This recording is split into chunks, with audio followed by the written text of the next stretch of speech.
रिफत भाभी की अम्मी ने मुझे बहुत ताने दिए, जैसे मुझसे कोई चूक हो गई हो। सब लोग जानते हैं कि मेरा मैका नहीं है, मगर फिर भी मुझे मैका ना होने के ताने दिए जा रहे। या फिर कोई साजिश।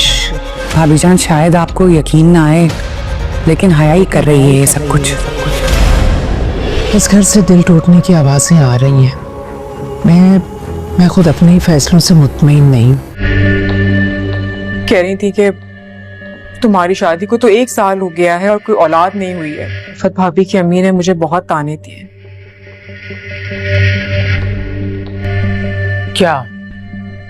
क्या दिल दुखाया?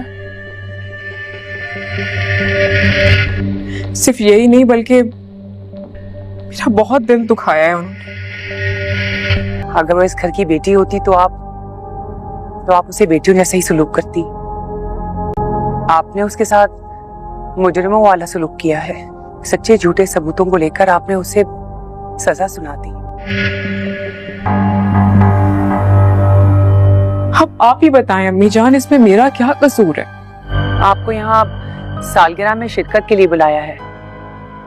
आप हमारे घर के मामलात में दखल मत दीजिए। शायद उसका दिल मेरे जितना बड़ा नहीं है। पर ये वक्त तो नहीं था बदला लेने का। बच्चे की खुशी थी, आ जाती, भुला देती थोड़े दिन के लिए सब कुछ।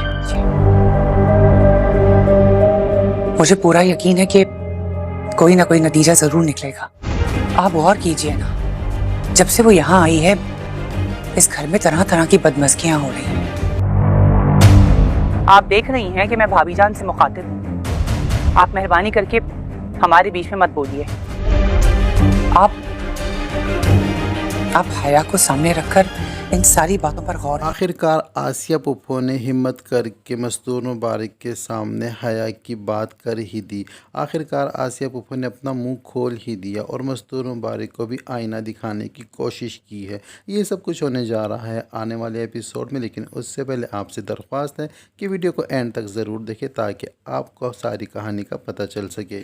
हया ने जैसा कि सोच के रखा था कि इरम सालगिरह पर आएगी और वो चोरों की तरह नज़रें झुका कर आएगी और सबसे नज़रें चुराती हुई फिरेगी और रोहाम के सामने भी वो शर्मिंदा होगी। और इस तरह शर्मिंदगी की हालत में इरम को देखकर हया को खुशी महसूस होने वाली थी, लेकिन हया के सारे अरमानों पर पानी फिरने वाला है क्योंकि इरम सालगिरह में आएगी ही नहीं। इरम की सालगिरह में आने की वजह जब मस्तूर मुबारक आसिया पुप्पो से पूछेंगी तो आसिया पुप्पो मस्तूर मुबारक से कह देंगी कि इरम का दिल टूटा हुआ है, वो नहीं आना चाहती जिस घर से उसको इस तरह जिल्लत से और बेइज्जत करके निकाला गया।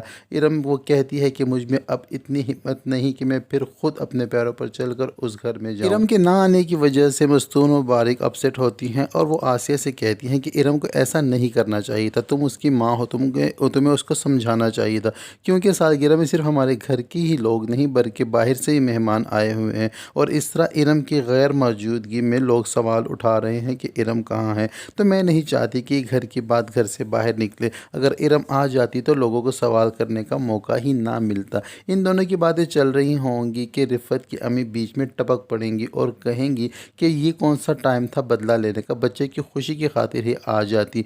तो आसिया पुप्पो उनको चुप करवा देती हैं ये कहकर कि ये हमारे घर का मामला है और आपको हक नहीं है कि आप इसमें अपनी मशवरे दें और आपसे मशवरा किसी ने मांगा भी नहीं है।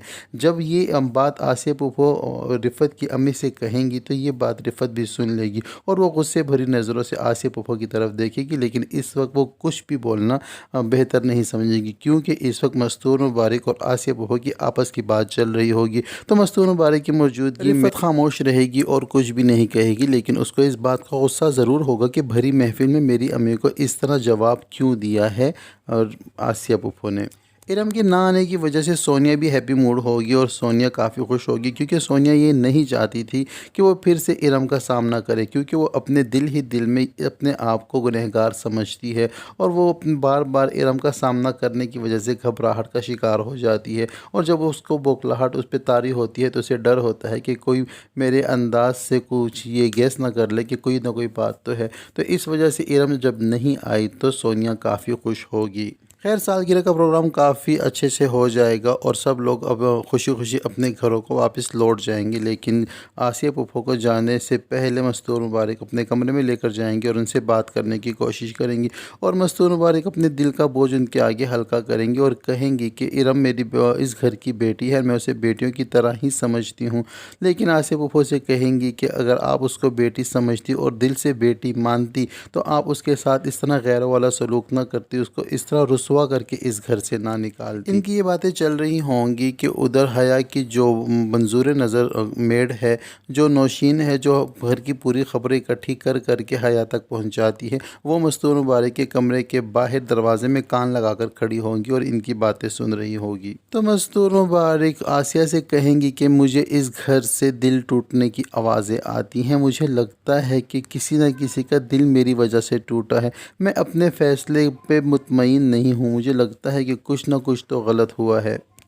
تو یہاں پر آسیہ اب اپنا منہ کھولنے والی ہے۔ آسیہ بالکل بھی چپ نہیں رہنے والی، کیونکہ آسیہ کو تو حیا کی حقیقت پتہ لگ گئی ہے اور وہ جانتی ہے کہ حیا ہی ہے جس کی وجہ سے اس گھر میں سارے یہاں پر آسیہ مستور مبارک کو دلاسا دیتے ہوئے یہ کہیں گے کہ بھابی جان شاید آپ کو یقین نہ آئے، مگر میں کچھ جانتی ہوں اور میں چاہتی ہوں کہ آپ کے ساتھ وہ شیئر کروں۔ تو مستور مبارک جب کہیں گی کہ ہاں بولو تم کیا کہنا چاہتی ہو، تو آسیہ وہ کہیں گی کہ اس گھر میں جو کچھ بھی بکھیڑا پڑا ہوا ہے اور جتنے بھی مسئلے مسائل ہیں، اس سب کے پیچھے حیا کا ہاتھ ہے۔ شاید آپ کو میری یہ بات بری لگے، لیکن میں آپ کو کہتی ہوں کہ آپ کبھی تنہائی میں بیٹھ کے اس بات کو سوچیں تو آپ کو میری بات پر یقین آ جائے گا۔ اس گھر میں جتنی بھی سازشیں ہو رہی ہیں، اس سب کے پیچھے حیا کا ہی ہاتھ ہے۔ جیسے کہ میری بیٹی کا ہی معاملہ لے لیں، آپ اس معاملے کو سوچیں کہ یہ معاملہ کہاں سے شروع ہوا اور کس نے شروع کیا، اور آپ کو یہ فیصلہ کرنا پڑا اور کس کی وجہ سے کرنا پڑا۔ مستور مبارک آسیہ کی بات خاموشی سے سن لیں گی اور اب اس کو کیا جواب دیں گی، کیونکہ مستور مبارک کا ہر جواب دانشمندانہ ہوتا ہے، وہ سوچ سمجھ کے کچھ ایسا جواب ضرور دیں گی تاکہ آسیہ کا بھی منہ بند ہو جائے اور اپنے گھر کی عزت کو بھی وہ بچا لیں گی۔ لیکن ان کا اشارہ، آسیہ کا اشارہ کام کر جائے گا۔ مستور مبارک یہ سوچنے پر مجبور ہو جائیں گی کہ اگر حیا کا نام ان سارے معاملوں کے پیچھے آ رہا ہے تو کیا وجہ ہے، کوئی وجہ تو ہوگی کہ آسیہ نے حیا کا نام لیا ہے۔ اب وہ گھر میں اور بہویں بھی تو ہیں، اگر آسیہ لینا چاہتی ہیں، کسی کو بدنام کرنا چاہتی تو کسی اور کا نام بھی لے سکتی تھی، لیکن حیا کا نام لیا گیا ہے تو اب حیا کے بارے میں مستور مبارک ضرور انویسٹیگیشن کریں گی اور اس پر نظر رکھیں گی۔ ادھر دوسری جانب حیا کی میڈ جو ہے نوشین، وہ جا کر ساری باتیں حیا کو بتا دے گی اور ایک ایک بات اس کے سامنے کھول کر رکھ دے گی، اور حیا بھی اب محتاط ہو جائے گی کیونکہ مستور مبارک کے کانوں تک حیا کی شکایت پہنچ گئی ہے۔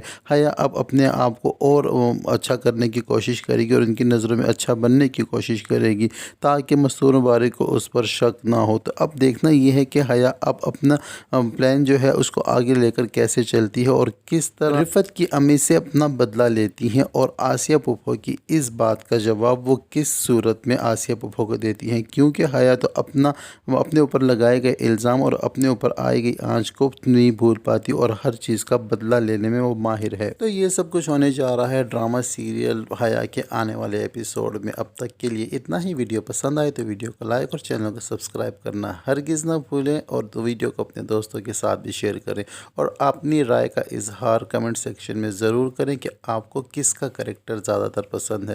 زیادہ تر لوگ کمنٹس کرتے ہیں کہ ان کو مستور مبارک کا کردار پسند ہے، لیکن مستور مبارک کے ساتھ ساتھ کوئی اور بھی تو ایسا ہوگا جس کا کریکٹر آپ کو پسند ہے۔ تو کمنٹ سیکشن میں اپنی رائے کا اظہار ضرور کریں، ہمیں انتظار رہے گا۔